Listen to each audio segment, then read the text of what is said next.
जय श्री बिहारी जी की श्री राधे। आप सभी को बहुत सुंदर भाव प्रस्तुत करने के लिए यह वीडियो एक माध्यम बनने वाला है और वो भाव है भगवान के भक्त का।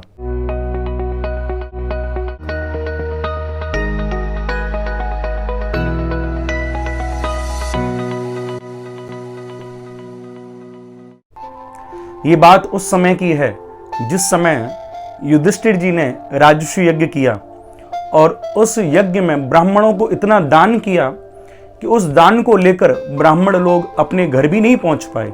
रास्ते में जहां तहां उस दान को फेंकना पड़ा क्योंकि इतना सारा दान दिया था। और उस दान को देखकर अर्जुन के मन में भाव आया और अर्जुन श्री गोविंद से बोला कि नाथ, मुझे लगता है कि मेरे भाई जैसा दानी तो इस धरती पर कोई होगा ही नहीं, जो इतना दान ब्राह्मणों को किया कि ब्राह्मण लोग उसको लेकर चल भी नहीं पाए। तो उनके जैसा दानी कौन होगा? तब श्री ठाकुर जी ने कहा, अर्जुन, इस समय तो इस धरती पर एक ही मेरा भगत है और वो दानी भी है। तुम कहो तो मैं उसका दर्शन तुम्हें कराऊं। अर्जुन ने कहा कि प्रभु, मैं तो ऐसे भक्त का दर्शन करना ही चाहूंगा, ऐसे दानवीर का दर्शन करना ही चाहूंगा, आप मुझे जरूर कराओ। तब भगवान ने अपने स्वरूप को बदलकर ब्राह्मण का रूप धारण किया और अर्जुन को एक सिंह बनाया, एक शेर बनाया और दोनों रूप बदलकर पहुंच गए। कहां पहुंचे? राजा मोरध्वज के पास। जैसे ही मोरध्वज के पास भगवान और अर्जुन, जो सिंह और ब्राह्मण बने हुए थे, पहुंचे, मोरध्वज ने जैसे ही ब्राह्मण रूपधारी भगवान को देखा तो दोनों भुजाओं को खोलकर स्वागत किया कि आओ ब्राह्मण देव, आओ, स्वागत है आपका, आओ। और देखो, मेरे यहाँ असंख्य ब्राह्मण नित्य भोजन करते हैं, आप भी भोजन के समय आए हो, इसलिए आप भी भोजन कर कर ही जाना, भोजन करो आप। तब महाराज ब्राह्मण रूपधारी भगवान कहने लगे कि राजन, मैं आया तो भोजन करने के लिए ही हूं, लेकिन मेरा सिंह बाहर द्वार पर खड़ा है और वो भूखा है। पहले तुम उसकी क्षुधा को शांत करो, फिर मेरी क्षुधा को शांत करना। तो मोरध्वज ने कहा कि प्रभु, क्या वो बकरा खाएगा, बकरी खाएगा, क्या उसके आगे मैं डालूं? तब ब्राह्मण रूपधारी भगवान ने कहा कि राजन, वो कोई बकरा बकरी नहीं, वो तो मानव का मांस खाता है। तब मोरध्वज ने कहा कि प्रभु, मैं अपने शरीर को ही काटकर आपके शेर की क्षुधा को शांत करूंगा, उसकी भूख पूरी होगी मेरे शरीर से। तब ब्राह्मण रूपधारी भगवान कहने लगे कि मोरध्वज, तू बूढ़ा हो चुका है और मेरा सिंह भी बूढ़ा है, इसलिए मेरे सिंह को कोमल मांस चाहिए। तेरा तो मांस कठोर है, उसे तो कोमल चाहिए। तब मोरध्वज सोचने लगे कि कोमल मांस कहां से लाऊं? प्रजा में मैं किसी की हत्या कर नहीं सकता, और यदि आज ये ब्राह्मण मेरे द्वार से भूखा चला गया तो मेरा धर्म नष्ट हो जाएगा। ये सारी बात उनका पुत्र ताम्रध्वज सुन रहा था। ताम्रध्वज दौड़ता चला आया और कहा कि पिता, आप चिंता मत करो, आप मेरे शरीर को काटो और मेरे शरीर को खाकर इस सिंह की भूख मिटेगी, आप मेरे शरीर को काटो। तब मोरध्वज और उसकी पत्नी ने मिलकर अपने ही पुत्र ताम्रध्वज को काटना प्रारंभ किया।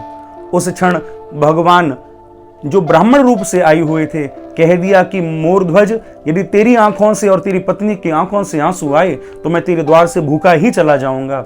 उस समय ताम्रध्वज ने कहा, पिताजी क्षण भर ठहर जाओ, और ताम्रध्वज दौड़ता हुआ महल में गया, वहां से रुई लाया, माता पिता दोनों के कान में वो रुई डाल दी।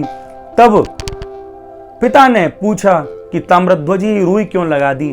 तब ताम्रध्वज ने कहा कि पिताजी, जिस समय आप मुझे काटने लगोगे और उसके कारण यदि मुझे कष्ट हुआ और कष्ट से मैं चिल्ला उठा तो आपकी आंखों में आंसू आ जाएंगे, ये ब्राह्मण भूखा ही चला जाएगा, इसलिए मैंने आपके कानों में यह रुई डाली है कि आपके कानों में मेरी आवाज ना जाए। और महाराज मोरध्वज ने और पत्नी ने मिलकर ताम्रध्वज को काट दिया, दो भागों में विभाजित कर दिया। ब्राह्मण रूपधारी भगवान कहने लगे कि इस शरीर को लेकर मेरे सिंह के आगे डाल दो।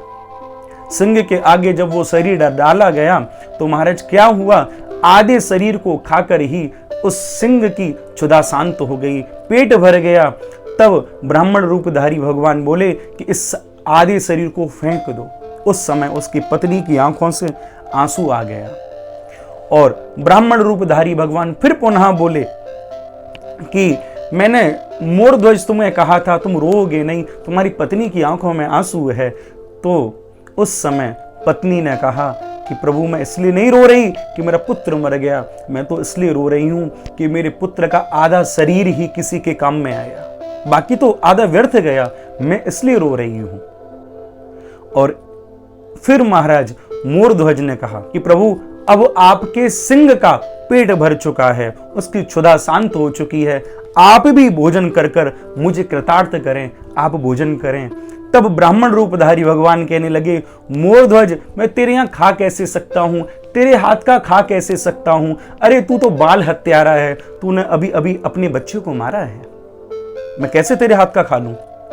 मोरध्वज ने कहा कि प्रभु आप ही के कहने पर तो मैंने अपने पुत्र को काटा है। मोरध्वज को भगवान कहते हैं कि मोरध्वज चाहे मेरे कहने पर काटा, लेकिन काटा तो तूने अपने हाथों से है, इसलिए तू बाल हत्यारा है, मैं तेरे हाथ से खा नहीं सकता। और ब्राह्मण देव भूखे ही वहां से जाने लगे। उसी समय मोरध्वज ने अपने पुत्र ताम्रध्वज की ओर देखा और देखकर कहा कि पुत्र तूने मेरे धर्म की रक्षा की, क्योंकि तू नहीं आता तो ये ब्राह्मण आज भूखे चले जाते, ये सिंह मेरे द्वार से भूखा चला जाता, लेकिन एक बार तूने मरकर मेरे धर्म की रक्षा की है। हे पुत्र एक बार पुनः जीवित होकर मेरे धर्म की रक्षा कर, क्योंकि ये ब्राह्मण मुझ पर दोष लगाता है कि मैं बाल हत्यारा हूं। उसी क्षण महल से आवाज देता हुआ वह पुत्र ताम्रध्वज पुनः जीवित होकर मोरध्वज के समीप आकर खड़ा हुआ कि पिताजी मुझे किसी ने नहीं मारा, मैं तो जीवित हूं। उसी समय फिर मोरध्वज ने कहा कि हे ब्राह्मण देव अब तो आप भोजन करो, मैं बाल हत्यारा नहीं हूं।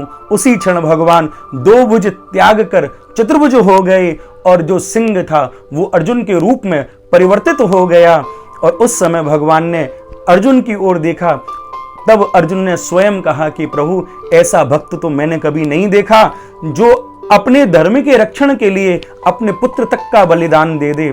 किसी ब्राह्मण की भूख के कारण जो स्वयं अपने पुत्र को काट दे, ऐसा दानी तो मैंने कोई नहीं देखा। भगवान भी उस समय मुस्कुराते हुए मोरध्वज की ओर देखकर कहने लगे, मोरध्वज तेरे जैसा दानी ना कोई हुआ है और ना होगा, जो तूने दिया है शायद कोई उसे दे पाए, इसीलिए तेरी कीर्ति सदा सदा फैले, सदा सदा तेरी कीर्ति फैले। ये आशीष स्वयं ठाकुर जी ने मोरध्वज को दिए। और महाराज उनकी कथा का श्रवण मैंने किया तो मन में भाव आया कि आप तक उस कथा को पहुंचाऊं और उस राजा की कीर्ति और हमारे भगवान की भक्त वत्सलता का विस्तार हो, इसलिए यह वीडियो माध्यम है। आप अधिक से अधिक इसे शेयर करके मोरध्वज के नाम को, मोरध्वज के नाम को विख्यात करें। प्रेम से कह दीजिए श्री राधे।